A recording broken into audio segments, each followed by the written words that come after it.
You're listening to Boomers Today with your host, Frank Sampson.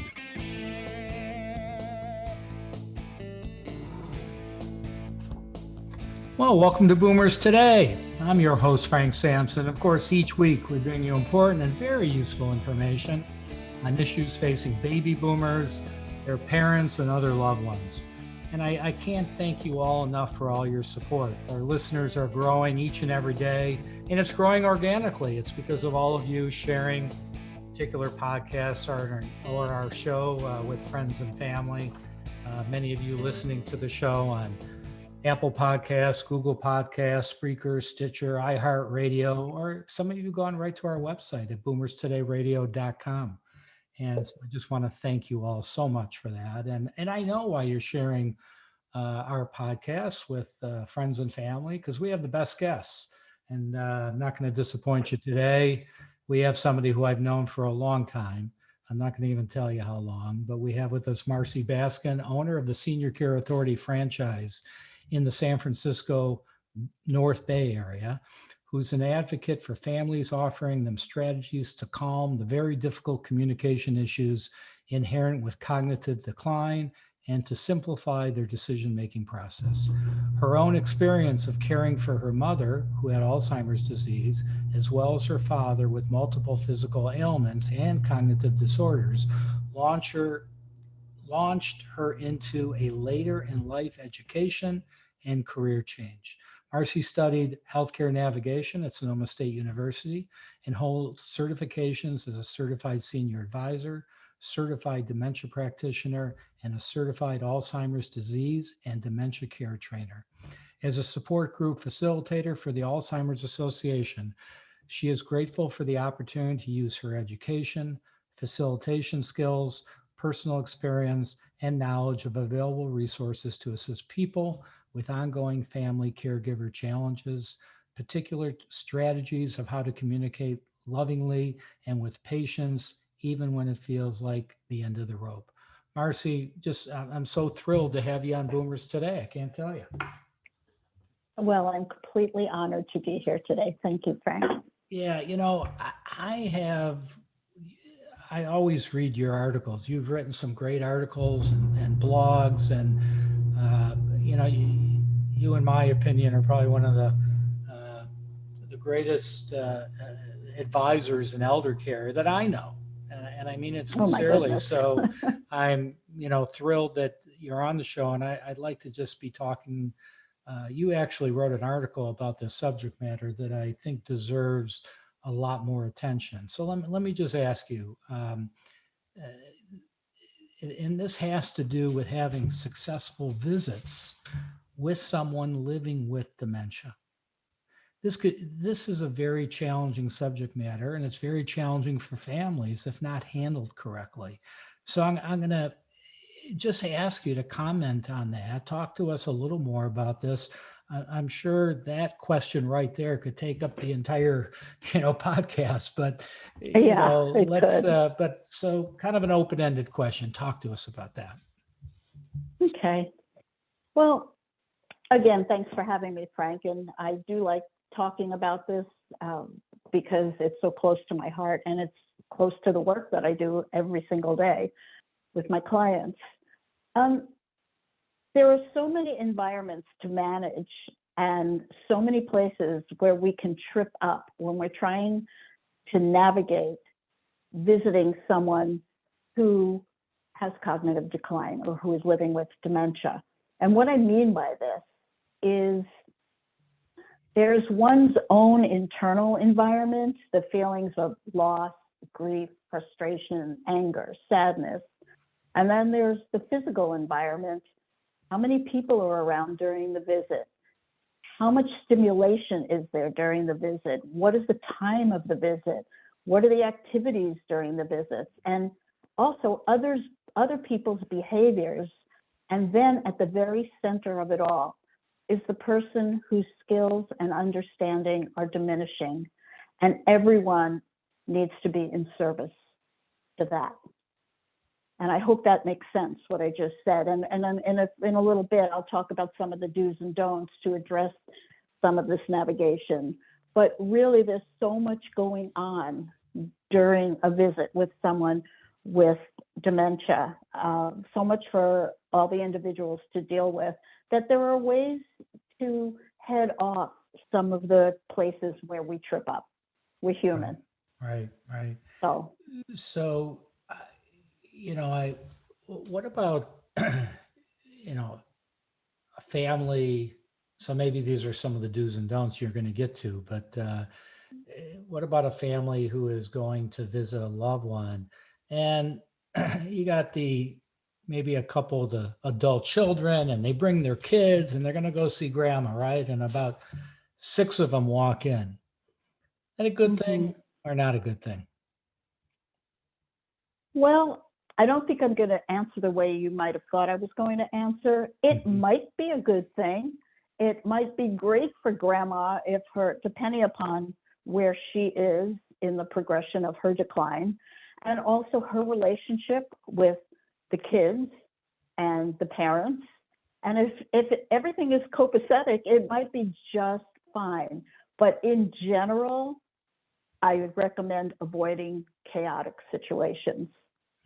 And so people with dementia, and sometimes families aren't aware of this, can be very sensitive to different nuances in body language and tone of voice. And I think it's really important to be aware that you might think they don't understand anything, or you might think that they forget everything from 1 minute to the next. But one thing I can say about people living with dementia, they are in the moment. It's kind of what we're all trying to do, is be present. They're very present for what's around them in any given moment. So maybe 6 kids jumping up and down and screaming and throwing things and pulling at grandma might not be the best situation. So there's the answer to that question. So, it varies. Marcy, I'm going to take a step back. All right. So Okay. we were talking about, we use the term dementia. All right. And somebody who may be listening to this podcast goes, well, I don't have, my mom or my dad or my grandfather, whatever, they don't have dementia, they have Alzheimer's. So so let's go back to some basics. All right. Okay. What's the difference between dementia and then, Alzheimer's or maybe other forms of dementia? Okay, great question. And I clarify this at least once a day with somebody. Dementia is an umbrella term. Dementia refers to a syndrome or a collection of symptoms, where Alzheimer's is a type of dementia, and it is the most commonly identified type of dementia.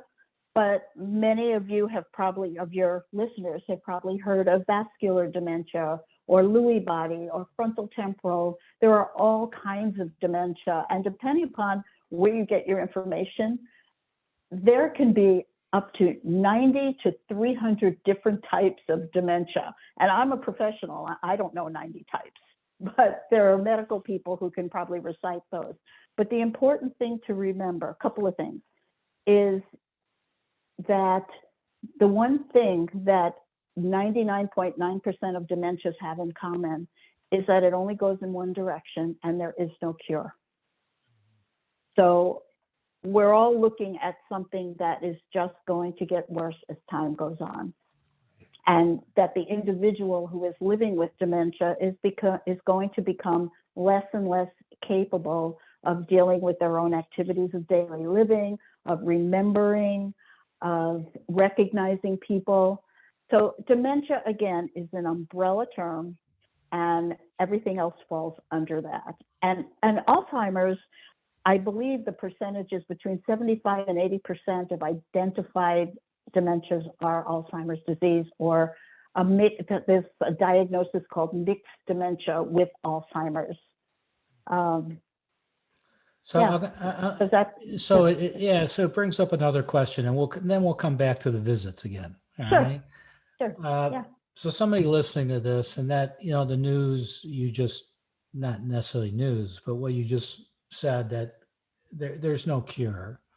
Certainly there's all sorts of studies done and medications that come out all the time, but yet, and I've interviewed many researchers in the field who have said there's probably not going to be a cure in our lifetime, and so Mhm. people that hear this go, well, then why even go get a diagnosis? Why even put my mom on medications? Why even do this? Why even do that?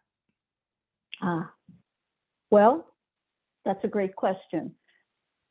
There are some dementias that are, and if we were on video camera, I'd have my fingers up with quotation marks, reversible dementias. Gotcha. Yeah. And that can be behaviors that are dementia-like symptoms, but they're caused by something other than dementia. It could be caused by a vitamin deficiency. It could be caused by a thyroid disorder. It could be caused, if there's a sudden onset of dementia-like symptoms, it could be a urinary tract infection, or very common is an older person who goes into the hospital because they fell and they fractured their hip, and they're in the hospital. And they went from being perfectly cognitively intact to appearing to have advanced dementia. And that's a syndrome called delirium. And that's enough of a topic for an entire podcast. Right. But my point is that you need to know, is it dementia or is it something else? I mean, I have read all through my career that a deficiency in vitamin B12 could cause memory loss. I've never really met anybody who got B12 shots and they were reversed, but there are conditions like that, science tells us that it can be reversible. And it is very common for older people to have a urinary tract infection. And they go from 1 minute being perfectly fine to the next moment, they don't even know where they are. Yeah. And thanks for so, clarifying. it's important to know that that's possible. But let me just say one more thing about that. Sure. I don't want people to think, oh, there's so many other things it could be. I've been watching these behaviors for 6 months and wow, maybe it's a vitamin B12 deficiency or a UTI. Unlikely, but it can be. So it has to be that they have to chase that down before they just assume that this is a final diagnosis. Right. So thank you for clarifying that. So, Sure. Going back to the visitation then, what do you feel are some of the most important pieces or recommendations that you give to families as they visit their loved ones who are living with dementia? Okay. Well, I'll give you some of my do's and don'ts that I did put in my article. Perfect. Because I put a lot of thought into that, and because I try and make those articles readable and something that people can actually assimilate and think about in their own lives. And much of what I like to talk about is not only what to do when planning a visit, because that's part of it, but it also becomes a primer in successful communication. Like, how do you pace conversations? How do you act respectfully when your adult in front of you with dementia is acting childlike? How do you treat them with kindness and patience? Those are things that everybody needs to be thinking about during these visits. So I'll just give you a couple of highlights on do's and don'ts. And if my list gets too long, you just stop me, okay? Because I could, you know me, I could talk about this all day. You always have to remember, and I mentioned this a few minutes ago, that people living with dementia can often be very sensitive to certain nuances in body language. And if you're impatient and you have your hand on your hip or you're tapping your toe, don't think that they don't see that. They might not identify that mentally for themselves, but they know something is stressing you out. I remember with my mom, sometimes I would go see her and I'd be fine and calm and I was able to be loving and kind and patient. And other days, I actually was upset and stressed because I had other things to do, but I was visiting her. And those were always the worst visits because she could feel it. She could, even when she couldn't speak anymore, I could tell when she was stressed out and she was playing off what was going on with me. So if you're anxious and stressed, go and do whatever you do to make yourself not that way, whether you need to sit in your car and meditate or breathe or take a walk around the block. Do that before you have a negative impact on your loved one, because that's the last thing any of us want to do. And when it comes to speaking, try to speak in short sentences with simple concepts, one thought or one idea at a time, so there is less for your person to track, because they cannot track most of the time. Try and make eye contact out of respect. If you're looking over their right shoulder when you're talking to them, they know that. There is no way that is lost on most people who are living with dementia. And speak slowly. This is my challenge, because I tend to speak very quickly and a lot. And speak slowly. And unless they are hearing impaired, speak in a pleasant, normal tone and volume to your voice instead of shouting. I don't know if you've ever noticed this, Frank, because I know you've been around a lot of people with memory loss, but people seem to raise their voice when they're talking to people who have dementia. Yeah, it's like, crazy. what's the point of that, you know? Right. If necessary, and a lot of this depends on what stage they're at, remind the person who you are. I used to do this with my mom because somebody coached me to do it. Towards the end of her life, I would come in and I would say, "Hi, Mom, I'm your daughter, Marcy." And she would break out into a big smile, whereas she was at the point in her illness where she wasn't sure who I was. And so that helped her. And it helped me to see her smile like that. I used to feel like, victory, I did something right. You know, this is great, because it's really easy as a family member who loves somebody living with dementia to feel like you never do anything right. So think about that.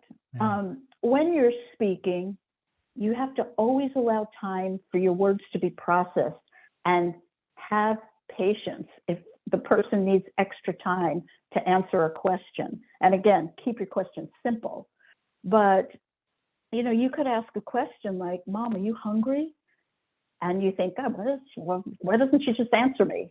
Because she's not really sure either what hungry means, or she might know that she has a feeling in her stomach and that has something to do with food, but is that what you just asked me? Give her time. Don't prompt her and don't start looking in another direction. Let the person take their time. And if there's no answer at all, move on, let it go. Yeah, so very good point. Very good. The kinds of questions you want to ask them should be open-ended with no right or wrong answer. And learn, this is a big one, and this is so hard for me to learn. Learn to be okay with silence. Sometimes, dementia or no dementia, it's really nice to sit in silence with someone else and not trying to fill every quiet moment with words. Right. So think about that, and think about it. I think people should think about it in their own lives. Silence is very powerful, and it also gives everybody a chance to take a breath and maybe reset. If your mom says to you, "I'm cold, I'm freezing cold," and you know it's 90 degrees in there, just validate it. Just, you know, "Mom, maybe I should go get you a shawl." Sometimes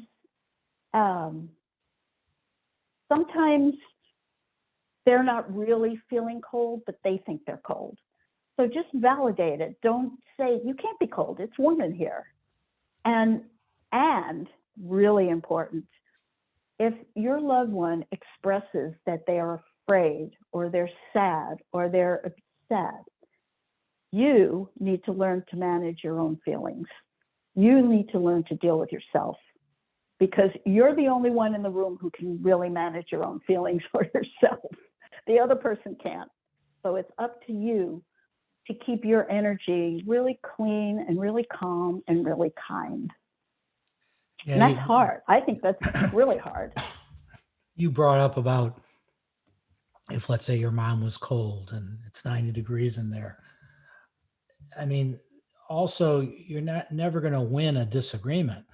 I mean, probably That's right. a bad reaction would be, "Are you kidding, Mom? I'm sweating," right? I mean, you're not going to win that Right. argument, right? Right. Well, you just started on my list of don'ts, but yes, Oh, that is okay, like the got it. number one. No, that's good that you brought that up. It's the number one don't. Don't argue. There is nobody wins when you argue with someone who has dementia. And I don't want to sound trite because we hear this all the time, but you have to meet people where they are. You cannot force someone with dementia to enter your reality or to necessarily even meet any of your needs. And appreciate the precious time you still have to be together. When I look back on being with my mom, I spent so much time and energy lamenting that she wasn't the way she used to be.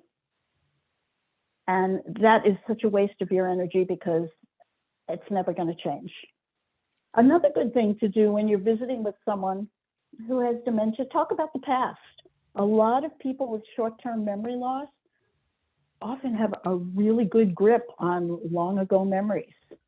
And what a gift if you could get someone who has a hard time remembering what they just had for a snack, but they remember a time that they were in a playground with their grandchild 2 years ago. They might remember that.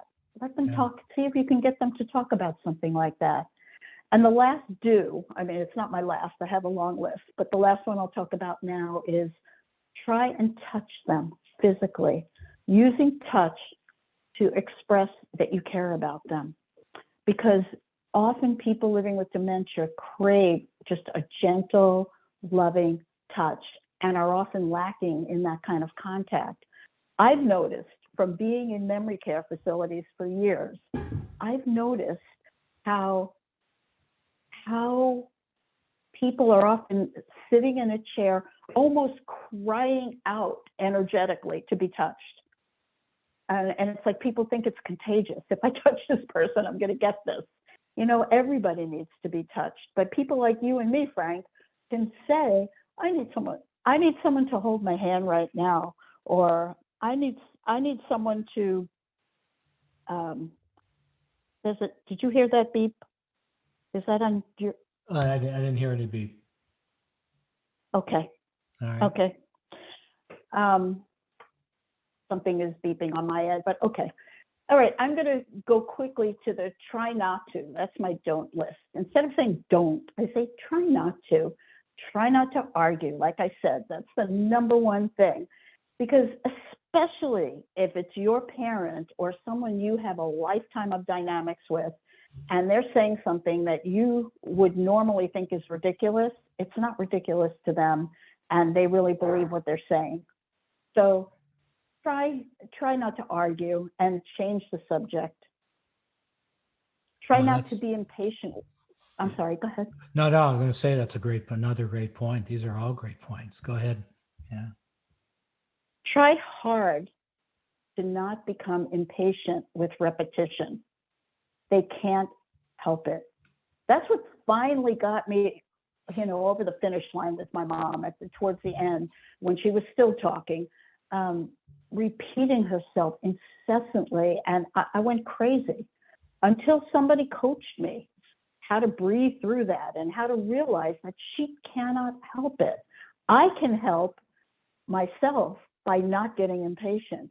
She cannot help herself by not repeating. Not possible. But so what recommendation would you have for someone who has a loved one doing that?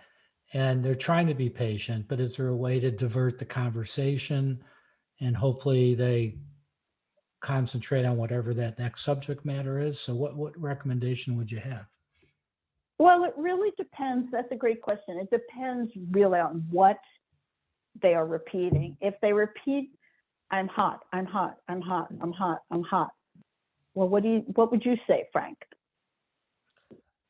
I would say, yeah, it is hot in here. Do you want to go for Right. a walk and cool off, or do you want to go Well, there you go. outside, or Yeah. I would just maybe bring up another subject matter, let me get you a sweater, and then bring up another question or another.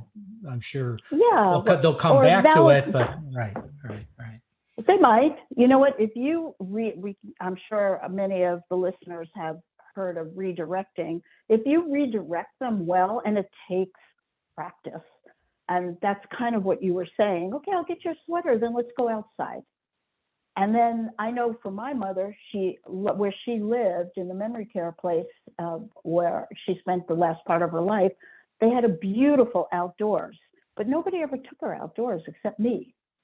So I always felt like it was my responsibility. So when she started repeating herself or just obsessing over something that I had no idea why she was obsessing about it, I would just say, Mom, let's go outside. Look how beautiful it is out. Look at the sky. And she would look up and then she would say, okay. And I'd wheel her outside. And that whole thing was over. Just because you stop them doesn't necessarily mean that they are going to start repeating again the same thing. Right. You know, you're just taking them down a different road. Right. Right. Okay. Another thing you want to definitely want to try not to do is to bring attention to their mistakes. Again, in quotation marks. It likely will only serve to make them feel badly. Like, Mom, you just called me Bob. My name's Marcy. Why did you call me Bob? Why would you even bother to say that to your mom?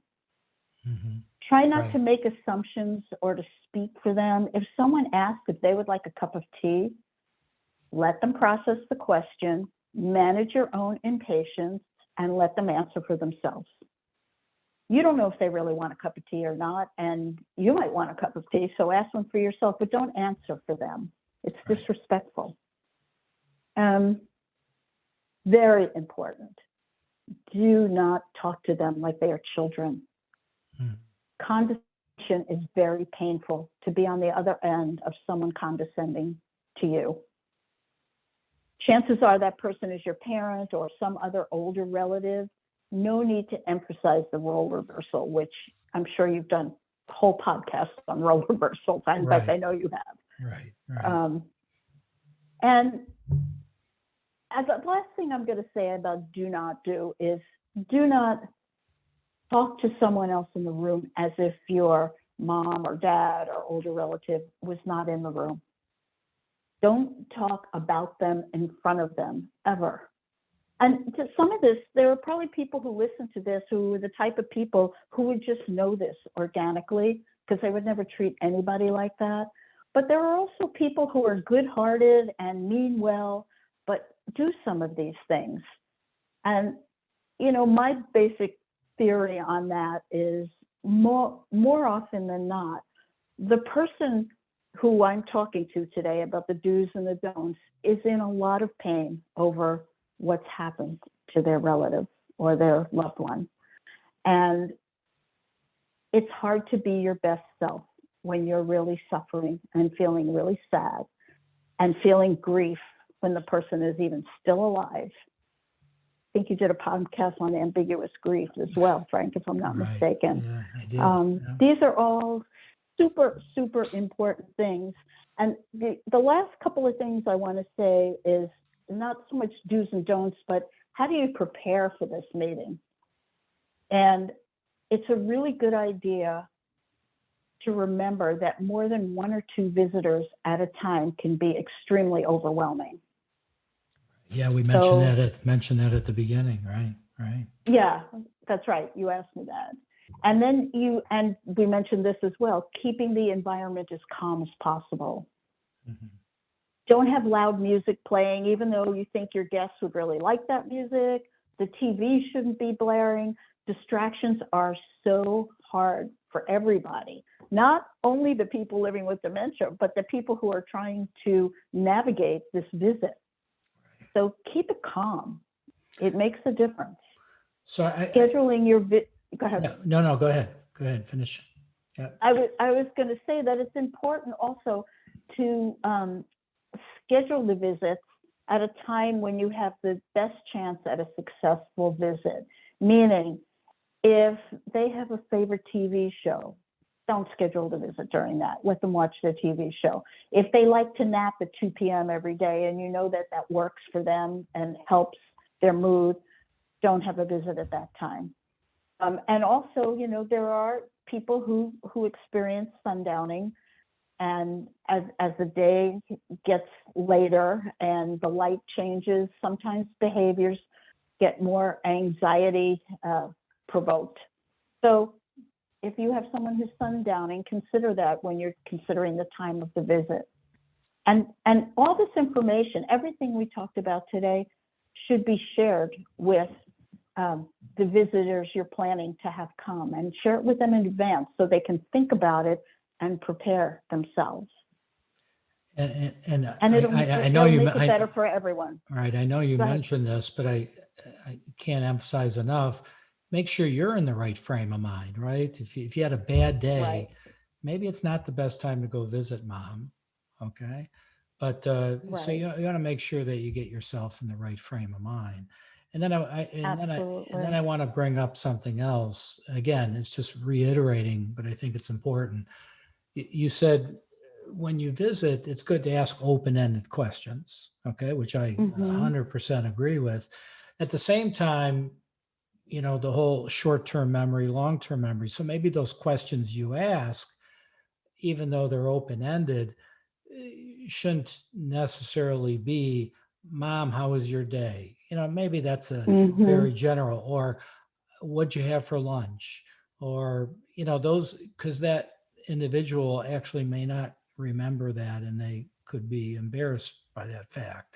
So that's like, right. you know, so maybe asking open-ended questions that relate to something quite a while ago, you know? So. Yeah, and you know, some of that depends on what stage. Well, let me back up. Dementia, as we know, is a long, slow process. So most people who have dementia have it for a very long time. They may not be diagnosed sometimes when they've had it for years, but dementia is not a one and done. You're diagnosed and 3 months later you pass away. It's not like that. So I think,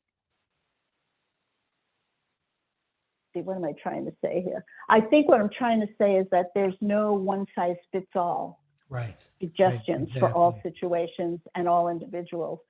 But I notice in my clients, when they ask me, I talk about this stuff with clients all the time, because especially around the holidays, which is when I wrote this article, they want to know, I don't even know how I'm going to deal with this. I'm bringing my kids and my siblings are coming. I don't even know what to do. I'm the one who's always here. And so we talk a lot about how they're going to navigate that. And it's really worth the preparation and the thought when you can see the light go on for your loved one, because I think people with dementia start to get used to being treated differently. And so if you prepare for this visit and you think about the things that are going to work for them, and not about what's going to work for you, but what's going to work for them, and then all of a sudden you notice that person relaxes a little bit, because there's no way that someone with dementia, especially in the early to mid stages, doesn't realize that this is a difficult situation for everybody. So treat them with love. So treat yourself with love. I'm curious. You brought up such great things, and the do's and the don'ts. So when you're dealing with your own clients, I know you work with families all the time.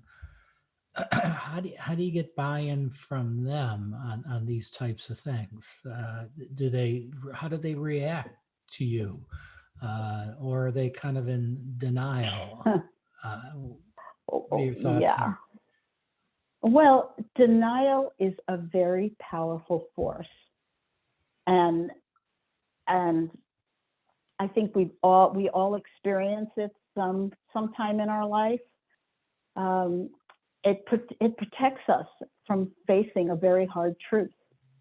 But in the end, and I'll say this again, the only way to continue to have a loving, respectful relationship with your loved one is to learn how to operate within the new normal. And the new normal is not comfortable. More clients than not are uncomfortable with how it is. And I especially see this. I've been facilitating support groups for the Alzheimer's Association for 7 years. Twice a month, almost the same group of people. The group grows, but and my group is mostly spouses who are taking care of their husband or wife at home.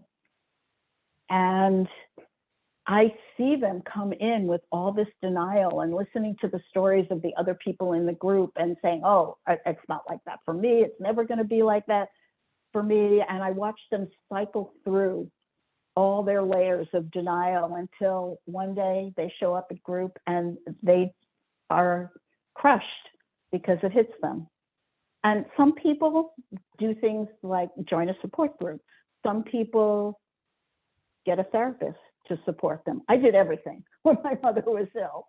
I did everything I could because I was in excruciating pain watching my mom decline.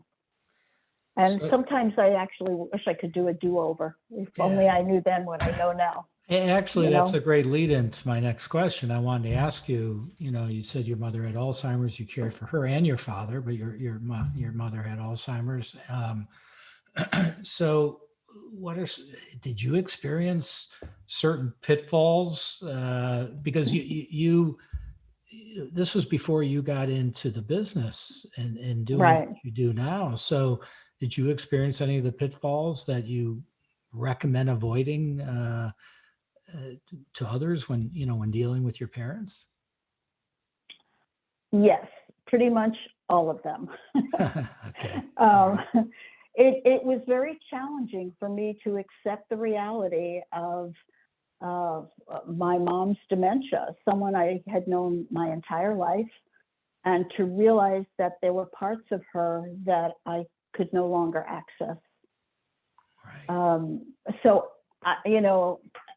my mom has been gone now for 12 years, but for the first 5 or 6 years after she was gone, I really suffered with thinking about, oh my God, I did everything wrong. I remember that day when I said this, or the day I didn't say goodbye because I thought she wouldn't notice that I had left and I didn't want to deal with her being sad. I mean, all these things that there was nothing I could do. And finally, I came to a point where I realized that I did the best that I could do with what I had at that time. And I counsel a lot of my clients about that. You are doing your best. This is not for sissies. This is hard stuff. I mean, unless you're a Buddha or the Dalai Lama, it's really hard to just watch this process and say, well, it is what it is. This is what's happening. It's very hard. And I know you went through it too, Frank. Oh, so yeah, you must absolutely. have, It's not easy. Not easy, that's for sure. So I know that you have different roles in the senior care industry, but you have your own business in the North Bay of San Francisco. And so I'm sure that we have people listening to this, not only in Northern California, but all over the country and even in other countries. So if somebody's going, boy, do I need to talk to Marcy, or do I need to talk to somebody, like Marcy in my area? What recommendations do you have? Could they contact you for if they need assistance, regardless where they're located? Absolutely. Senior Care Authority has offices in 30 states, and we're growing tremendously all the time. But I don't know if I was supposed to say this on this call, but I am the vice president of franchise support and training. We are our franchise. No, that's great. That's great. You have a dual role. Yeah. Yeah. So I have access to unbelievably compassionate, empathetic, smart, kind people who do the exact same work that I do. And, I could say to you, go to our corporate website and find somebody, but you know what? If I can take one task off your plate, which is, hey, my sister is taking care of my mom in Long Island. Do you have anybody there? Well, of course I do. And I will give you the contact information and make an introduction. So that it's one less step for you to be clicking around on the web and figuring it out. So how would somebody reach you? Website, but whatever you would like. Why don't you share with our listeners how they could get in touch with you? Okay, you can absolutely call me, and my number is 707-658-2600. And actually, I'm going to go out on a limb and I'm going to give you my cell phone because I respond to text much more quickly than I do to phone calls.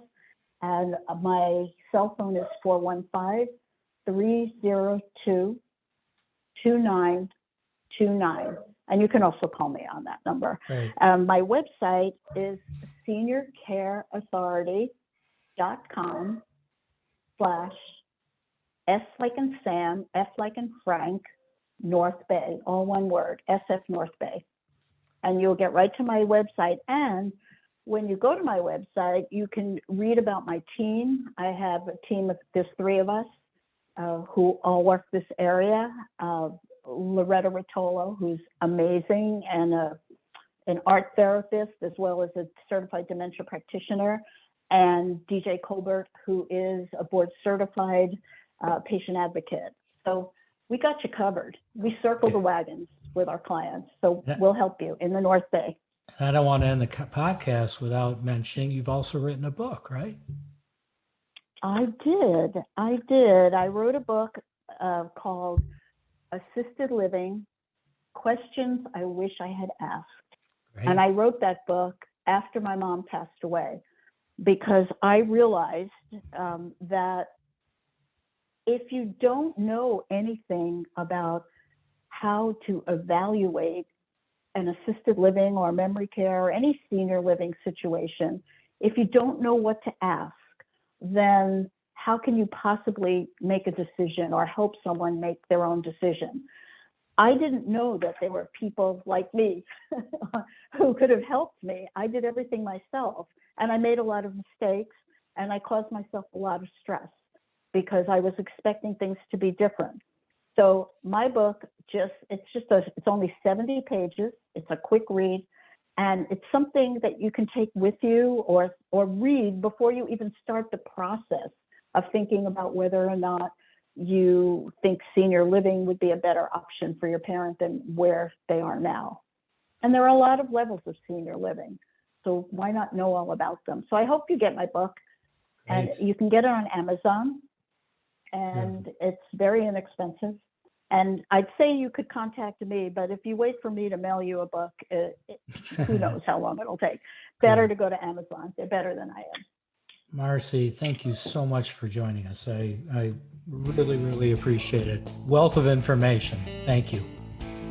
Thank you for having me. It's my favorite subject, as you know. Great. Well, check it out at www.seniorcareauthority.com/SF North Bay. Marcy Baskin. You've been listening to Boomers Today with Frank Sampson. To learn more about today's show, visit boomerstodayradio.com and join us next time for another edition of Boomers Today.